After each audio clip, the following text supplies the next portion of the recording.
Get in the action on the Action Addicts podcast. No greater faction than the action movie scene. Get in the action on the Action Addicts podcast.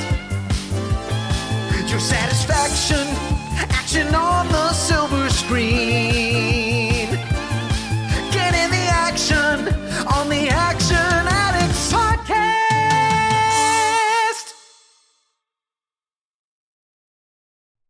Hello, ladies and gentlemen, and welcome back to the Action Addict podcast. I am your host, Scott Wiley, and today is the day. Rejoice, for it is here. I have been overwhelmed, to be honest, of the amount of people who reached out to me since I posted episode 0, my little introduction 10-minute thing, where I think I confused a couple people, but the majority of everybody that listened to that seemed to get it and was excited for more. So if you were one of those people, thank you very much. As you can tell, I am recording this after I did episode 0. However, something that I need to say right off the bat is the next several episodes that are going to appear after this one is not the case. The first 6 episodes have all basically been recorded in a short space of time, and I did them all as a batch, and I will be slowly going through and editing them and making them sound good, or as best as I can, and hopefully trying to cut out some stuff and, make them entertaining in the process. The only reason why I say that is because for probably the first few episodes, there's, shall we say, a lack of consistency in the way that I want to do things, and that is simply because at the time I was still kind of trying to decide how I wanted to run the podcasts, and all of the episodes that you're going to hear after this one all have guests. This, unfortunately, has no guest. And there's a really simple reason why. This is my show at the end of the day. I will have episodes where it is just me talking, and there's gonna be times when I can't get a guest, or I can't find someone that's free at the time that I need to do the recording. So I thought, instead of starting the show with an episode with a guest and setting that expectation, I'm gonna have the first episode be just me. If it turns out that the episodes with just me end up being very few and far between, or eliminated altogether because so many people want to come on and just chat their passions with me, I am 100% okay with that, and I'm sure you will be too, because trust me, some of the episodes that you guys have got upcoming, I think you're going to really enjoy. They vary wildly in length before I've even started editing them, but I promise you some of these are far longer than I wanted them to be, but it's fine. And some of them are shorter ones, so there's something for everybody, and I've done a big, broad spectrum of films to pick from. There isn't just one section of action genre being represented, which I hope I made pretty clear in last week's introductions. So what are we actually doing today? Well, if you've read the title, then you already know it is the Arnold Schwarzenegger 1985 classic Commando. This film stars the titular Arnold, Vernon Wells, Alyssa Milano, and a host of other interesting and fun people, and I'm definitely not vamping to try and remember the name of someone who I've forgotten. Yes. No, the other person I was trying to think of was Dan Hedaya and Ray Dawn Chong. All of those people pretty much make up the main bulk of the cast that you spend time with. There are other people in this film that you will recognize, such as Bill Duke, James Olsen, Drew Snyder, maybe even David Patrick Kelly. And there's a host of other people as well that show up, and it's one of those films that you can just watch over and over again, and if you like this stuff, it never gets old. I have seen this film more times than I can count, and when trying to decide what to do for episode 1, it really did leave me in a bit of a pickle as to whether or not I pick a film that I've seen many, many times, but also a film that I imagine a lot of people have talked about a lot of times, and I wasn't sure if I wanted to go for something that everybody has talked about, or whether I should immediately off the bat try and pick something that perhaps doesn't get talked about or loved as much. But then I thought, you know what, it's the very first episode, let's go with a classic. I make it no secret, if you follow me on social media, that I have always been and still am a big Arnold Schwarzenegger fan. There is already a second Arnold Schwarzenegger film in the first 6 episodes coming. So I thought, you know what? We're going to kick this off as I mean to go on. I have always loved Arnold Schwarzenegger films. I grew up with them. I do love Sylvester Stallone and Bruce Willis and Jean-Claude Van Damme and Dolph Lundgren and everybody else that was in that club. But for me, growing up, Schwarzenegger was the guy that I watched the most consistently, and I had seen pretty much every single film of his at least once, with one exception that may even change on this podcast. The film had a budget of $10 million, that is an estimation, and according to the information that I have in front of me, it made $7,700,000 in its opening weekend in the US and Canada. It grossed $35 million in the US and Canada, and then when you add in the worldwide gross, it made $57,491,000, which, considering it only had a budget of $10 million, I'd say that was a pretty good success, and certainly gave Arnold a good start to his career. The film is exactly 1 hour and 30 minutes long, which for me is a nice, even runtime. I miss the days when films could do that and not have to be 3 hours long. As much as I do personally enjoy long films, it is nice to be able to just put a film on, watch it, and then move on. Trying to get through a lot of modern films when they're all like 2.5 hours long, it becomes a bit of a slog after a while. So, the second thing I'm going to say before I start is this film came out in 1985 in the US and it came out in 1986 in the UK. Now, this film is quite old, if you want to look at it that way, and I'm going to talk about everything in the film, and if you haven't seen it, and you want to, I would suggest that you go away and do that now. I can't honestly say that there's going to be spoilers as such, because that would imply that the plot is not just an excuse to get Arnold to punch people and shoot people. But, if you don't want to know what happens and it's going to bother you that I'm going to talk about stuff that you may or may not consider a spoiler, this is your warning. I'm going to talk about what happens in this film, and then I'm going to discuss it. So, this is your last chance to leave and come back, guys. Okay. So everybody still here is agreeing to it now, so no complaints. In the film, Arnold Schwarzenegger plays John Matrix, the all-American hero who is potentially at his biggest. He is definitely rocking some incredible bulk on his body for this role. This film came out right after he did the role of Calidor and Red Sonja, and he played the Terminator for the first time, and he'd not long reprised his role as Conan for Conan the Destroyer. As a result, I imagine he was at the size of the Conan-esque character he was supposed to be in Red Sonja, and that's probably why he appears a bit bigger here than he often did in his action films that were not fantasy. He tended to be more cut in his later work, but in this one, and a couple of others that he made around this time, he was still holding that ridiculous bulk. An obvious exception to that is Predator. He's also huge in that film. But the way they shoot him in that opening scene of him coming through the forest, there is just something about that you just go, oh my god, he is massive. Even though, of course, in real life we now know he is not perhaps as massive, at least in height, as a lot of his films and his agents wished to portray him as. But it is quite funny going back and you think, this guy is absolutely massive. You really don't want to get on his bad side. Matrix has a daughter in the film, and she is played by Alyssa Milano. Alyssa is playing the role of Jenny Matrix, and I am a huge fan of Alyssa Milano's work. I have seen a lot of the stuff that she's been in. For me, I would say I first actually saw her in this, but later on, I also really enjoyed her in Charmed, which was a show about 3 witches, and is nothing to do with action films, but it was one of those things that I watched growing up as well, and I thoroughly enjoyed that. So whenever I go back and watch this film, it does always make me chuckle to see Alyssa Milano as a little kid. You can tell that she is going to go on and do bigger things. Obviously, she was on a very successful sitcom, and then she was on a very successful drama, and, she's gone from strength to strength, and now she's doing her own thing and whatever, but there was definitely a big chunk of time when her name was guaranteed to get an audience's attention, and I kind of think it started here, because, let's be honest, she is not an annoying child character, which in and of itself is an achievement when you're quite a young actor. It's a very difficult line to walk across to not go too far over into the realms of, oh my god, I really don't care if this child is still in this film, She manages to do it just right, where she's believable enough to be a kid, but she isn't so much like a kid that it gets on your nerves. So like any good action film, there needs to be a reason why the main character is going to kill people, and there needs to be a explanation as to why he is so good at killing people.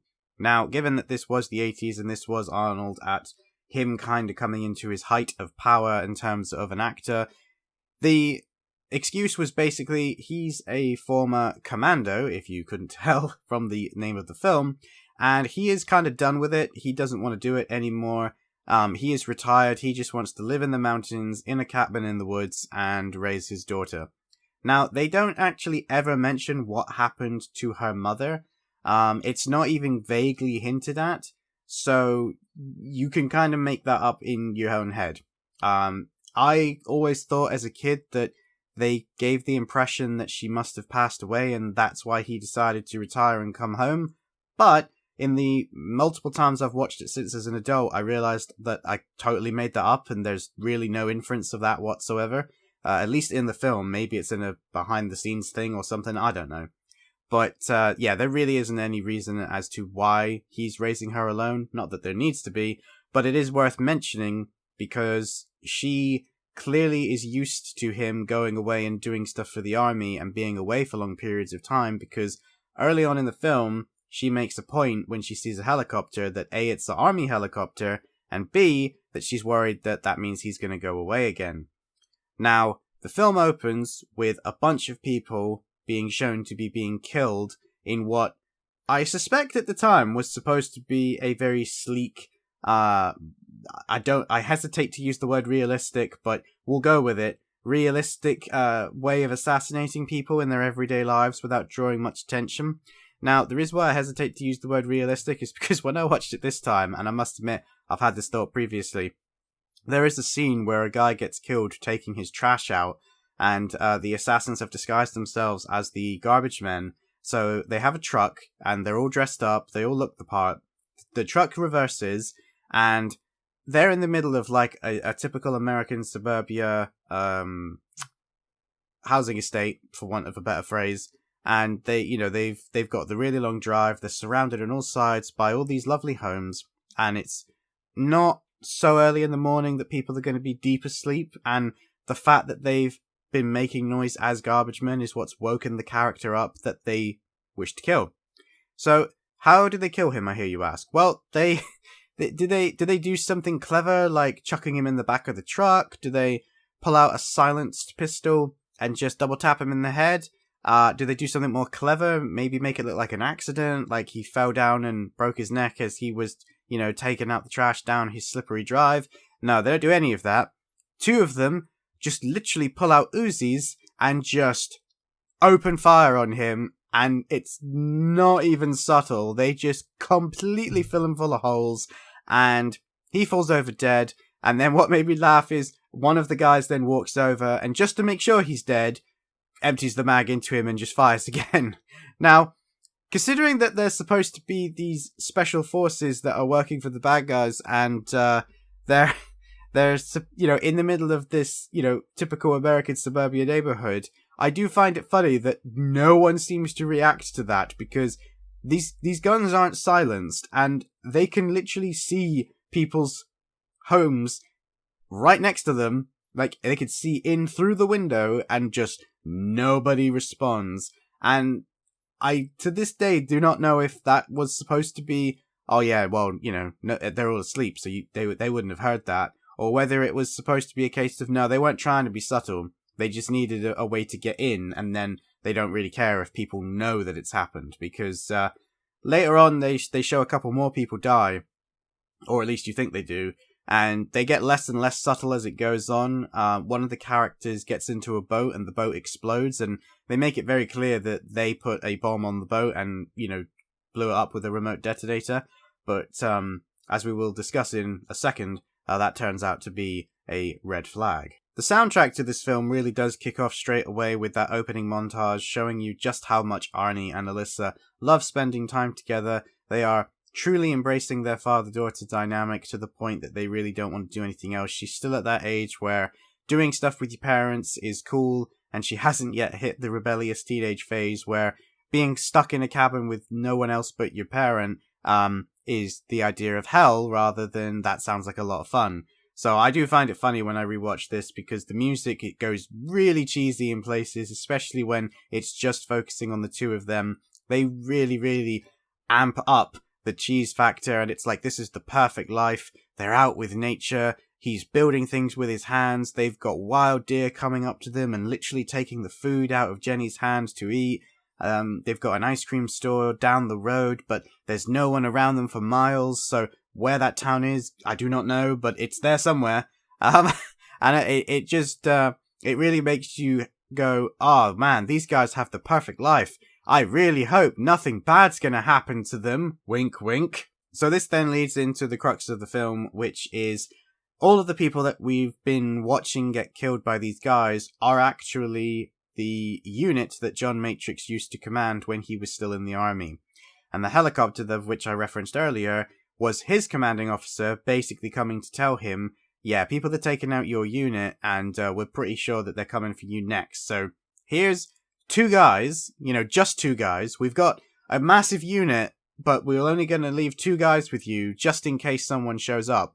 I'm going to leave now, but I'm sure nothing bad will happen to you.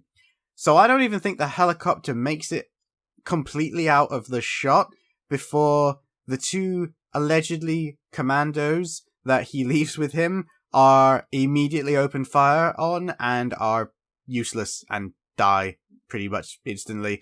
I think one of them lives, but he doesn't do anything. He just kind of is like, oh man, I'm bleeding. I guess that's me out, but I'll survive. You go. And it just made me laugh so much. It's like, these guys are really good. No, they're not. They make a point of showing you that if these guys are really good, Arnold's really better because he smells the bad guys coming because they were foolish enough to get downwind and let their scent come up. And I just find that idea so hilarious. I mean, I know allegedly that there are people that can do that, but I just find it so funny, the idea that he knew they were there because their scent suddenly came at him in the wind. And his reaction to immediately grab his daughter and dive out the way as the bullets start flying is just... Well, you got to watch it for yourself, but assuming you've seen the film, you know what I'm talking about. He then tries to essentially go for his weapons. He has a little stash of guns in his shed and starts fighting back, of which he does quite successfully. However, whilst he's worrying about where his guns are, Jenny goes and hides in her bedroom, and unfortunately... that was kind of cliche, and so one of the main antagonists for the film is like, yeah, I know where you are, Jenny, and just takes her. So Arnold doesn't know that that's happened, and then when he comes back in, and there's this guy who's clearly, in any other film, gonna be the guy that would be the handler, that would be the negotiator, and he's all done up, he's looking very suave, and he's like, yes, well, Mr. Matrix, we have your daughter, so... you're going to cooperate with us, right? And he looks out the window, sees that they're driving away in the cars, and some people might call this big dumb action film moment. I don't. Because what happens next, in my opinion, is actually a great subversion of the genre, even though it leads to exactly the same thing.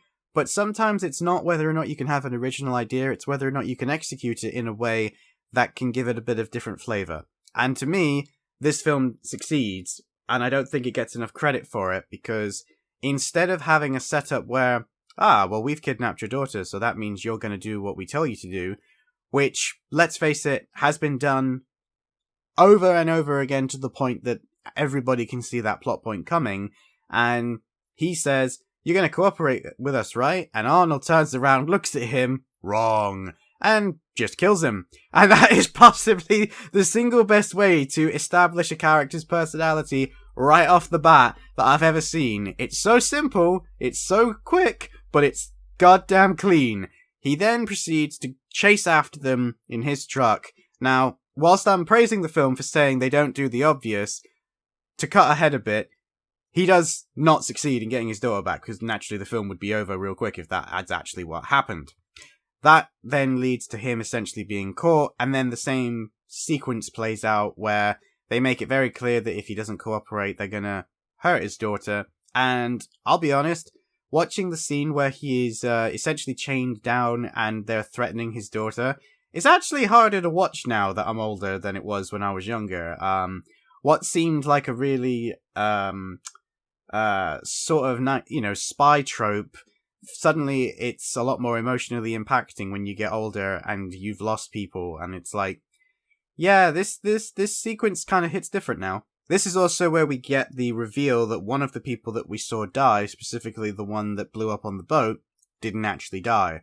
And that one of the reasons why they're able to so effortlessly kill and find Arnold's former team is that one of his former team is the main killer. And he is played by Vernon Wells, and I am a massive fan of this actor.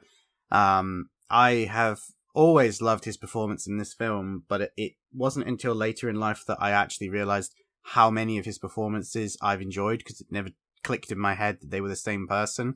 Naturally, he's known for being in Mad Max 2. He is in The Debt Collector 2, if you've watched that recent film with Scott Adkins and Louis Mandylor. He's been in a host of stuff in supporting roles in between, but I know him first and foremost from a television show that was made in 2001, I believe, if I'm remembering correctly, because being in the UK, my dates are always slightly off, because stuff always comes out in America first, or at least it used to. And that is Power Rangers Time Force, where he played the villain Rancic. And if you've never seen it, I'm not saying to watch it, because it's not worth the effort to just watch the show if you're not into that stuff. However, he gives possibly the greatest performance of any villain on that show that's ever been on that show. He plays a mutant that is disfigured, that tackles a lot about how society treats people who are different, people who have disabilities, people who have deformity, and he gets to do a lot in a show that you wouldn't expect him to. He's also downright terrifying and really gets to ham it up, and a lot of that comes through in his performance at the end of this film, but in that show he gets to really lean into the crazy that he's kind of channeling with Bennett. If you like him going full out crazy, that character is basically 30 plus episodes of him doing that a lot. So maybe don't watch the show, but maybe go and find some of his best moments on YouTube or something, because I think if you like him in this film, you'd enjoy what he does in that show. So this, as I say, is when we find out that he is actually not dead and he is one of the main antagonists, and he makes it very clear to Arnold that he is pissed off about the way he was treated, because we find out that he was actually dismissed from the unit after working with him for years. This wasn't a case if he joined or didn't do a very good job and was let go. No, he was with them a very long time, but they established something that is real easy to miss, and that is that Arnold says, "You loved killing a little bit too much." And this is your first hint that the calm, collected personality he's putting on for everybody isn't the real him. As the film goes on, he starts to unhinge, and eventually, as I've already alluded to, he goes full blast, just maniacal. He just doesn't have a connection anymore to the training that Arnold gave him, and that's important for when we get to the end, because at the start of the film, he is every bit as cool, calm, and collected as Matrix is. There is a reason why he was in Matrix's unit, and a common complaint that I see is that in this film, Vernon Wells is not in the same level as Arnold Schwarzenegger in his physical ability and the way he looks. However, they are the same height, they are both very large men, and the fact that one of them was a former professional bodybuilder and one of them wasn't is really the only difference between them. And I think anyone who's ever been in an actual real-life physical altercation, and anyone who's ever spent any time in training will tell you that, yeah, the guy with all of the raging muscles might look better, but that doesn't guarantee he's the one that you should be worried about dealing with if you've ever had to play with a bouncer in a nightclub, because they don't look like Arnold Schwarzenegger typically, they look like Vernon Wells. Vernon also does a great job with his voice. I really like the raspy, somewhat creepiness that he puts into his voice, especially when he's making it very clear that he has no problems killing or maiming his daughter, and that leads to some great moments and sets up a satisfying payoff at the end.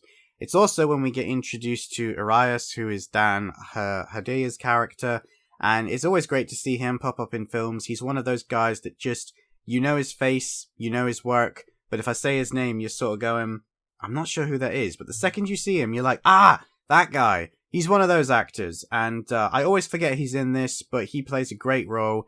He plays a former president of a foreign land that Matrix's unit helped to depose and allegedly brought peace and stability to the region, but I know some people these days will not like that aspect of the story, but it's literally just a throwaway line, so you don't have to worry about it.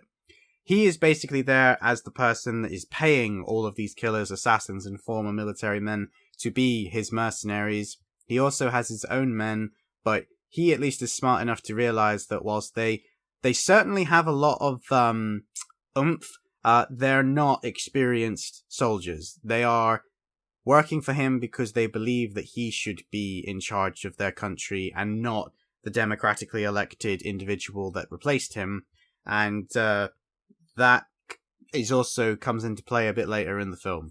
So not to get too bogged down in one scene, Arnold is then taken to an airport after he agrees to work with them, and essentially they want him to kill the person that he helped install, and he obviously doesn't want to do that, but if they don't do it, they're going to kill his daughter, so alright, fine. He then gets taken to the airport by a couple of guys, and that's where we meet Sully, who I think everybody who's seen this film will know immediately that that character's name, because Sully is not necessarily a fan favourite by any stretch of the imagination. He's actually a complete and utter asshole. He really doesn't have any redeeming qualities aside from the fact he can make you laugh by doing things that realistically, if happened in real life, you wouldn't be laughing at. It's just, it's so outrageous that you can't help but laugh at it because it's going to make you super uncomfortable otherwise. The comments he makes about Matrix's daughter, really, again, being somewhat older, hit differently when he suggests that Arnold should have a few drinks when he's over there because it'll give the guys more time with his daughter. And if there was any doubt in anybody's mind that he was going to need to die, that sentence alone would be more than enough justification. But trust me, as the sequence of events unfolds, he progressively keeps proving more and more that he is a complete waste of space, and how he hasn't been killed before now, we will never know. Anyway, he is just there to make sure that Arnold gets on a plane. A different guy goes on the plane with him. They get on the plane. You're wondering how on earth exactly he can get out of this now because the plane is sealed. Well, he asks for a pillow and a blanket, and then in one very, very swift and quite well executed movement, he knocks the guy out and then snaps his neck. Now, some people might be like, how did he do that without anybody taking notice? I'm just going to say, if you've never been on a plane, I wouldn't notice. I've been on a plane multiple times, and honestly, someone that far back, especially when the plane is in the middle of taking off, if they suddenly move around like that, you're really not going to notice. I mean, people are very inconsiderate in general, and some people aren't. You know, I've had some good flights too, but people really don't think about other people in my experience, especially on planes, on trains. It really doesn't matter. So the idea that somebody behind you would be moving around a lot, and you know, some people would be going to sleep, which is fine. But I know that some people have complained that, you know, people would have definitely noticed that he did that. No, they wouldn't. Everybody would have been way too self-absorbed in what they were doing, and all they would have at most felt is a little bit of movement behind them that made their seat shake, which, again, you're on a plane. Nobody would have cared. Nobody would have turned around for that. So I actually thought that was a great little moment. Arnold kills him. He delivers his great one-liner to the stewardess not to wake his friend because he's dead tired, which, I mean, how can you not chuckle at that? He then escapes the plane by going out through the landing gear, which, again, is just like, okay, that one probably hurt, but whatever, we'll give it to you. It is an action film at the end of the day. And then he proceeds to essentially try and beat the clock of when the plane's going to land in the other country, which, if I'm remembering correctly, it was a 14-hour flight. So he has got quite a fair amount of time to try and figure out his next move. And this is when we're introduced to Cindy, and Cindy is a weird character, and I never realized how weird she is until I rewatched it for this podcast, because Cindy is a strange creature. She is essentially there to help Arnold, and also kind of is a romantic interest, but isn't. But it gets weirder than that, because I actually made a comment in my notes when I was watching this film, and I'm going to have to try and speed this up because I don't want this to literally be me, going through the film beat by beat.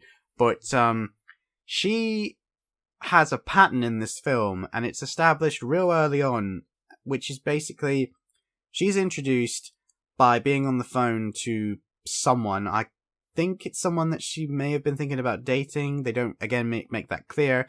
But Sully is being a creep behind her and is kind of trying to get into her conversation, and she's not having it, but he doesn't let it go. He then follows her into the car park, and he's trying to hit on her. She makes it very clear that no, F off, and that's when he gets grumpy and mean and starts insulting her, and, typical idiot behavior. But he does actually leave her alone, which kind of surprises you given his history. And it kind of also helps establish that he's real good at the talk, but he isn't actually the guy that's going to do the action. Like, he's the one that antagonizes everybody and then hides behind his friends that are bigger than him. Now, the reason why I say about her behavior is because she is very, very quick to just kind of adapt to her situation and be okay with it. Because what essentially happens is she then gets into her car and Arnold essentially kidnaps her. Now, Arnold's a very big dude. If he came and suddenly essentially carjacked you and told you to drive, I don't think many people were going to argue with him.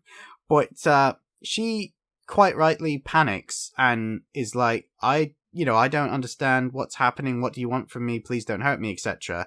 But then once he kind of explains, I just want you to follow him. And she's like, oh, I was afraid you were going to say that. And I'm like, you were? What? Why? How? And then she's just okay with it. She's just like, the second they get on the road, she just is calm. And she's like, so you're going to tell me what's going on? And it's really weird because when she does it there, it's not too weird. But this is how she is through the entire film. Something will happen. She'll freak out about it for like 10 seconds and then just, okay, cool. I've got it. This is life now. And she just adapts. And all the way through the film, I was kind of thinking to myself, if I watch this now, if this film was made in 2021, I would be thinking, so at what point are we going to find out she's a CIA agent? At what point are we going to find out she's an FBI deep cover agent? She is just way too damn comfortable with the ever-escalating series of events that happens in this film.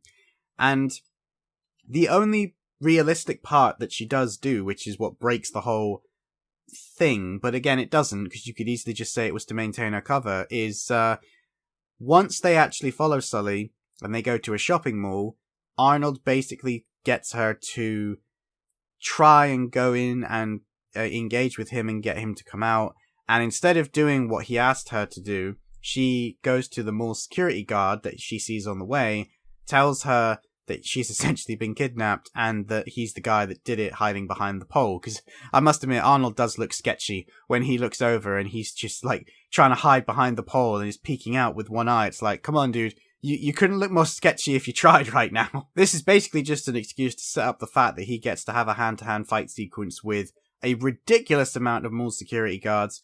I must admit, I've never been to an American mall, but we have big shopping centres here in the UK.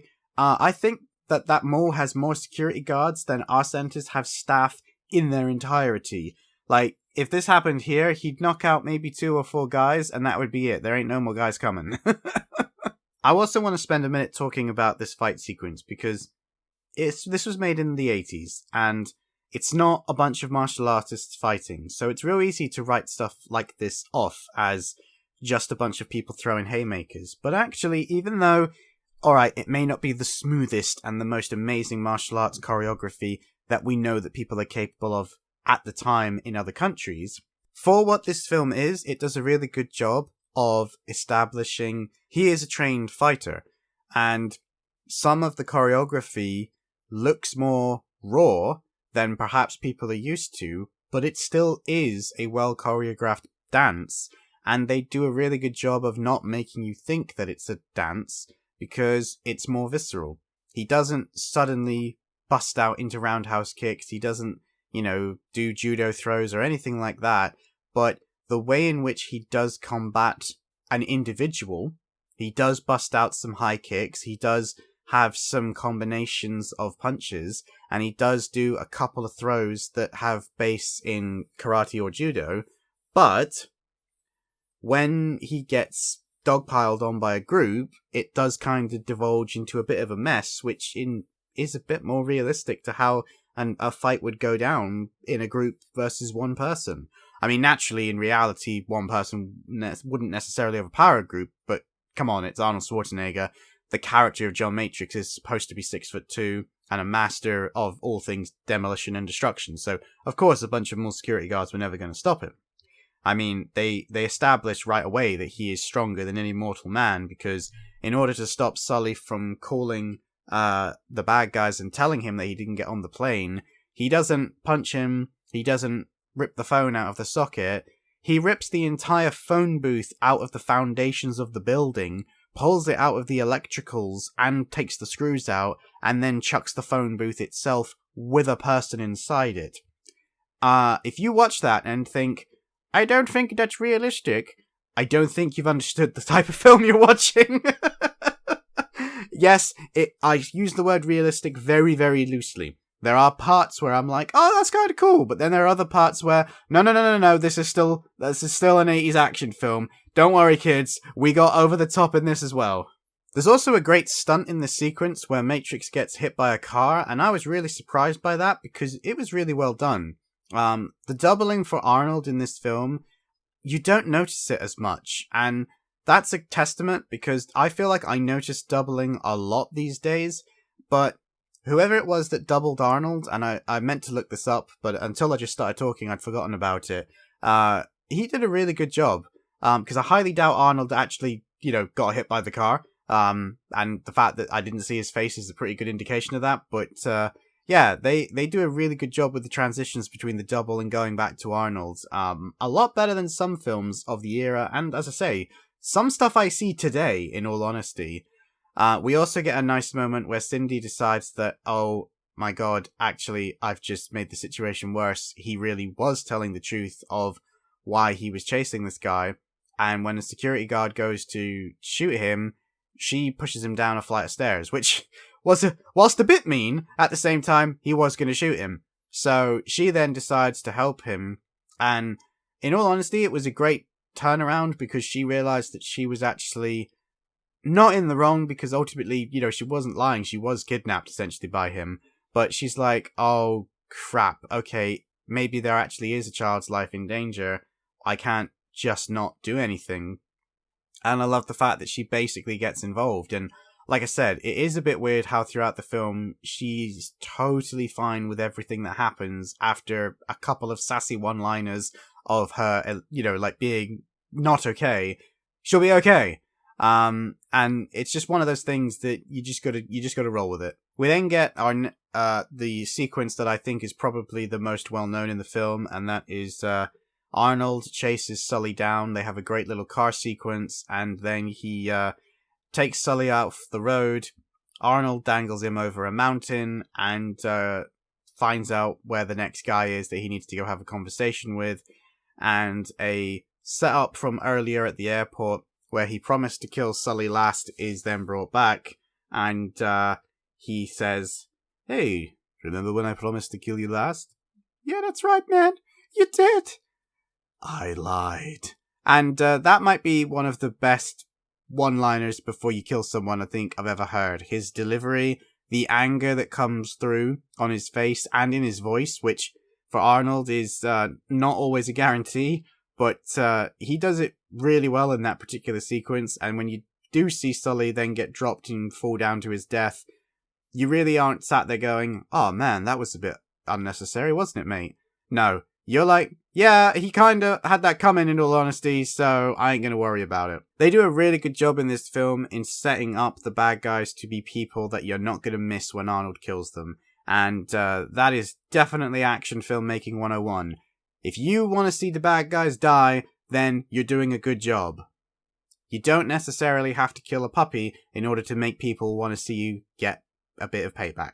So, to kind of speed this up a bit, we then get another great fight sequence where Arnold fights Cook, who is a Green Beret, and we establish real quick that commandos eat Green Berets for breakfast, at least in the film universe, and I really enjoyed that sequence too. It was very visceral. It ended with a bit of gore, which surprised me because I'd forgotten it, and again, this leads me back to my main issue with Cindy, which is that she's just watched two fully trained military dudes go at it.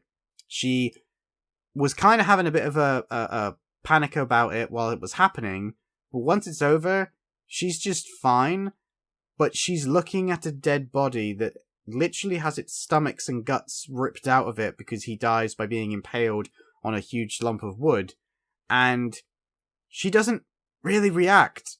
And it's like, it's real hard to not watch this and be like, are we sure she's not trained? Are we sure she's not an agent? You know, because there's so many things that she doesn't react to. It feels like when she is having a bit of a panic, it's an act. If she'd actually thrown up or been like, "Oh my god, that's disgusting," or anything, I'd have found it more believable. But she just kind of looks at him and is like, anyway, moving on. Which, yeah, you know, that's kind of what the audience is like, but it's very unusual for somebody that's never seen a dead body, never been exposed to this world, to be like.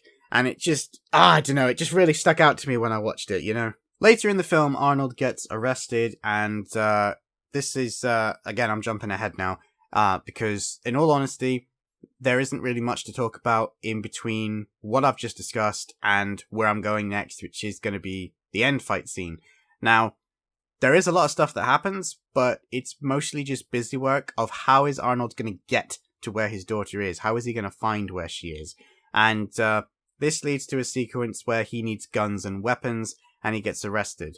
Now, my memory is slightly fuzzy. I did watch this film a couple of nights ago, and the fact that I'm struggling to remember which order this happens in kind of shows you how much it doesn't really matter. But essentially, they do find out where his daughter is, and naturally it relies on the fact that Cindy is a qualified pilot, and she is able to read the maps that they find, and then she is able to work out where she is because there's an island nearby that is not going to be something that people really go to or deal with or see, and she can fly them there, and I guess it's not part of the America's waters. I don't know. I don't understand the logic that they use, but it makes sense in the film.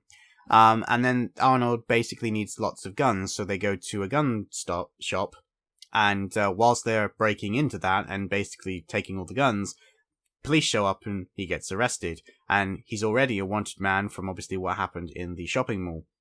So that's kind of game over. He does try desperately to get the police to contact his military commander, which they just don't take seriously and just kind of laugh at him like he's the local drunk, which, again, some people might be like, they wouldn't act like that. Some people wouldn't, you're right, but a lot of people would. The only thing that does make me laugh is Arnie is constantly saying that they should call his commanding officer, but it does kind of make you go, why didn't you do that?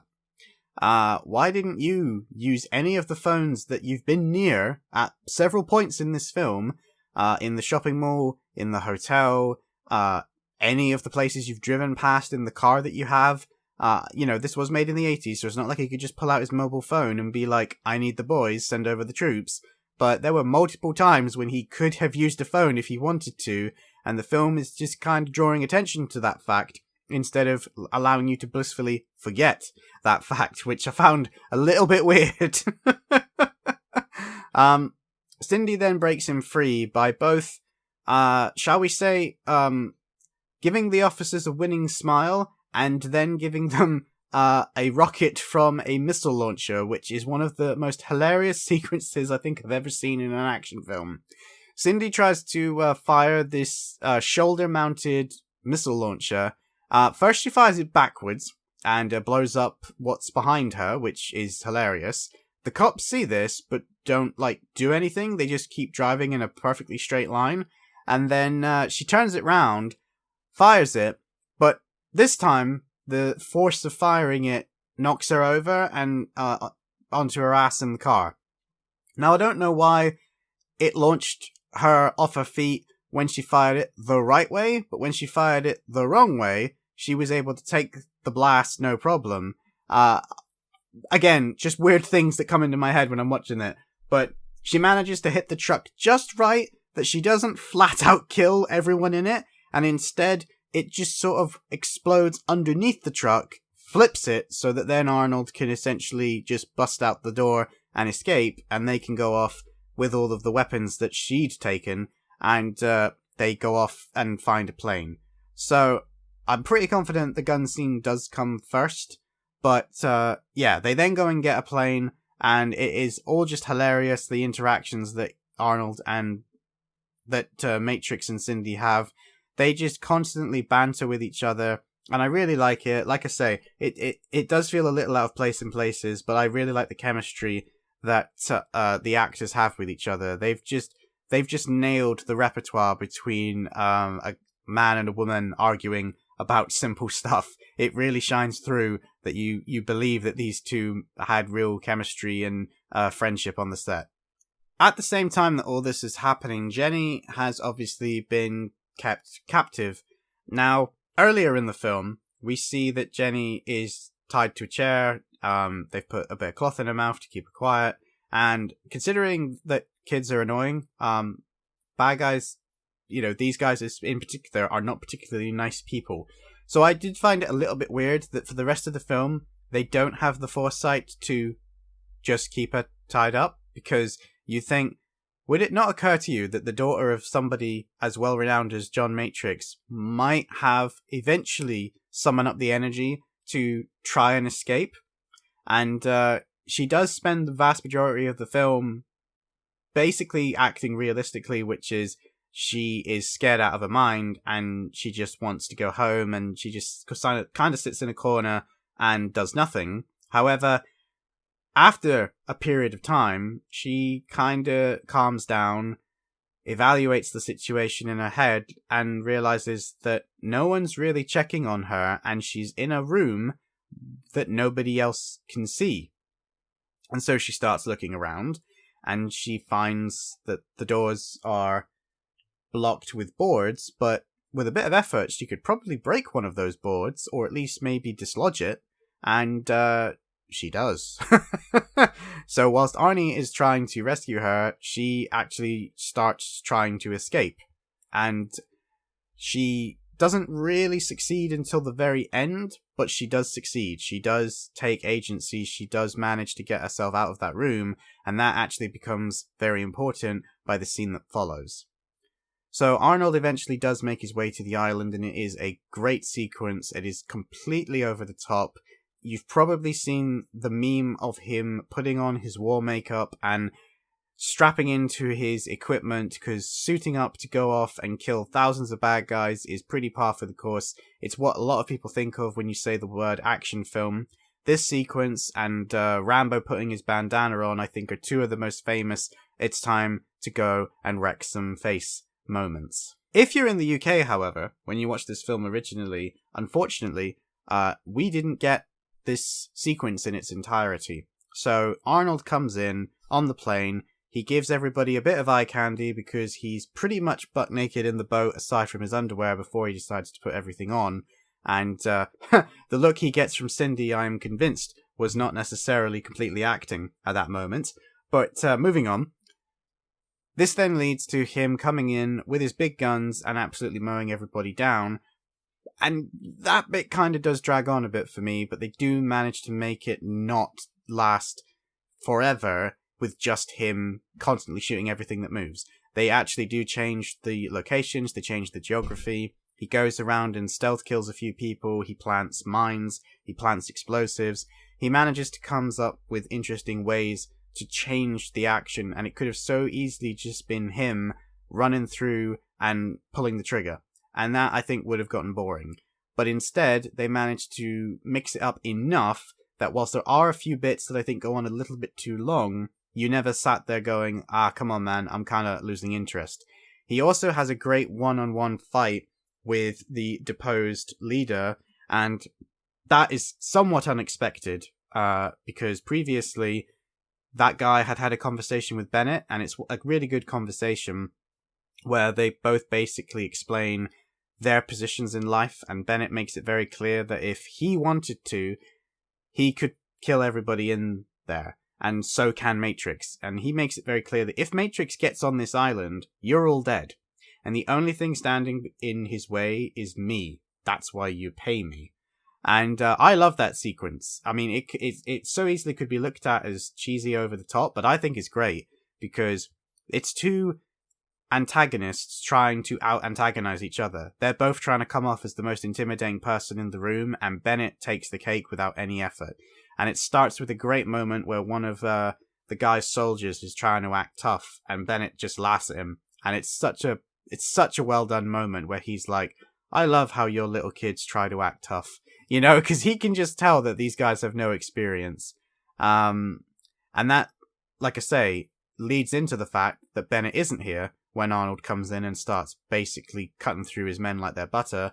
And then he tries to fight Arnold. They have a nice little shootout where there's a lot of kinetic energy. They run around, they shoot out windows, they change locations, and then it ends with Arnold catching him out, blowing him literally through a window, and he falls to his death. It's a really nice moment, but where's Bennett? Well, Bennett was the smart one and realized that the only way he was going to actually stand a chance to not immediately get cut down by Arnold was to have Jenny. But of course, when he went to get Jenny, she'd escaped. So that allowed Matrix to be able to go through these people with impunity because they weren't using her as a shield from his wrath. Unfortunately, Bennett does manage to catch her before he can find her. But that leads into another part of the film that I don't think gets enough love, which is Matrix's manipulation of Bennett. Bennett spends a good portion of this film being in control. Now, this is the moment where Arnold realizes that if Bennett wanted to, he could just put a bullet in his head and there's literally nothing he can do. The sequence starts with Bennett putting a bullet in his shoulder, and Arnold can't do anything about that. He's already on the back foot now. Matrix then starts appealing to the sadistic killer that lives inside Bennett's head. He really appeals to him. He's like, you don't need a gun. You want to kill me with your hands. Come on, Bennett. You've been wanting to kick my ass for years. You need to kill me. You have to kill me. You want to put your hands around my throat. And you can see Bennett's mental problems right there on his face. You can tell that he knows full well that this is the worst idea he could do, because although he's a tough guy, there's no reason to. He could just shoot him. Game over. But he loses to that urge that is within him that he needs to kill people, and it needs to be personal, and he wants it up close. And that's when the guy that he kicked out of his unit finally comes out to play, and you see why he was kicked out of the unit. Because he is just pure serial killer madman in this moment. He is super intimidating. He does a great job in the fight sequences, and in my opinion, he's very believable as somebody that could have taken out Matrix. Because also bear in mind, Matrix is tired. Matrix is not coming into this fight in peak physical condition. He's just been shot, he's covered in cuts and bruises, and he's covered in blood, and he is on his last legs in terms of stamina. Bennett isn't. He's cut clean and ready to go. The fight that they have is really visceral, it's really nice, it has a couple of really hilarious moments, such as Bennett getting electrocuted and then just coming back strong like nothing happened. They get a really nice and close and personal. You see them doing stuff to each other that you really don't see these days. You know, it's not a well choreographed dance. It's raw. They flop around on the floor. They try and, put each other's heads in fire. They try and smack each other with poles. And it ends with Bennett suddenly succumbing to the cowardly side of him, of realizing that he's about to get beat, and he picks up a gun again. This then allows Arnold to have his one-liner moment of impaling him on those steam things, those pumps. I don't know what they were for. I guess they power the base. And Arnold gets his final one-liner of the film, let off some steam, Bennett, as you see that it has completely pierced his body, gone straight through to the steam pump behind, and now the steam is literally venting through Bennett. God knows how Arnold could throw that pipe with that much force to go through a human being, but he does, and we don't care because we like it. I love the Commando film, and after discussing it with myself and talking about through all of the bits that I like, I really, really get annoyed when people write this film off as your simple run-of-the-mill action film. It is a simple run-of-the-mill action film, but it also has a lot of things in it that kind of go against the grain of what would become the genre's blueprint. There's a lot of stuff in Commando that films have come along since and taken and been praised for successfully that Commando does here, and I really don't think the people that write this stuff get the credit that they deserve. The director did a fantastic job. I think every actor involved did a fantastic job, and I am very excited to go forward and see how, as we go forward with talking about more films, especially ones that were made around the same time, comparing them to this and seeing what other people were doing differently. Why is it that this film did so well, but maybe now doesn't get the love that it should? Yes, it still has a lot of fans, but it also has a lot of detractors. Sometimes it's just because people don't like action films. That's on them at the end of the day. If it's not your thing, it's not your thing. That's 100% fine. But I think that this film really deserves to get highlighted because I think too many people just look at it and go, oh yeah, that's that film where Arnold puts paint on his face and just goes around with a machine gun and does his impression of Rambo. Yeah, kinda, but there's a lot more to it than that. And as I say, there's also a bit of gore in this. If you're in the UK, some of it was cut. The sequence in particular that I'm thinking of is when he's in the shed and he comes out and uses a lot of the tools to cut people's arms off, to use a saw blade to cut someone's head off. All of that wasn't in the original release in the UK. So if you've not rewatched this film and you live in the UK like me and you haven't seen it since the 80s and you haven't seen it since its DVD release in the early 2000s, which was even more cut, they actually took even more stuff out. I do not know why. It's worth tracking down on Blu-ray, and because there's a lot of stuff in this that you might actually find makes it a more coherent sequence, and as a result of which is much more enjoyable.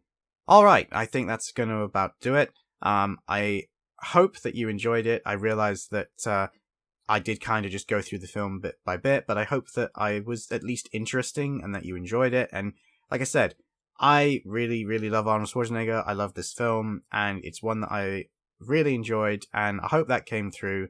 I'm still very new at this. I'm going to get better at it, and every episode after this has somebody to talk to and bounce off of. I really am not sure how many times I'm going to do solo episodes. I know that there is at least one more coming that's going to be completely different to this one. You'll understand when you hear it, and I think it will help not just have me going through bit by bit the things I liked and maybe didn't like, but maybe you enjoyed it. I don't know. I'm going to wait and hear what you guys think before I make any decisions about the direction I want to take the podcast in, so please let me know your thoughts. Next week, we have got Mike Scott coming on, who I know that if you're listening to this, you will be familiar with him, because he is the host of the Adkins Undisputed podcast. He is now the host of the Action for Everyone podcast, and he has been a guest on so many people's podcasts. He is a big part of why Action Twitter exists, and let's face it, he is living the life right now. He has Scott Adkins on his podcast. He has Liam O'Din and Vice Victus on his podcast. He is just making Action Twitter what it is, and I'm really excited that he was happy to come on and help me out right from the word go. He's a big supporter of this podcast, and me and him are going to sit down and talk about Spider-Man No Way Home, because we are both massive Spider-Man fans, and trust me, I know some of you might go, that's not an action film. Well, there's a lot of action in that film, guys. There's a lot to talk about, but if you haven't seen it, don't listen to us talk about it. I'm warning you right now. we are going to spoil it. And it's a great episode. It's really long, and I'm sorry about that in advance, but I hope you guys will be excited for that. But that's going to be it for me. Thank you guys for joining me. Thank you for getting into the action with me on the Action Addicts podcast. I will see you in the next one, and I promise, guys, it's only going to get better from here. The only way is up. Stay safe, take care, I hope you're doing well, and I will see you all in the next episode.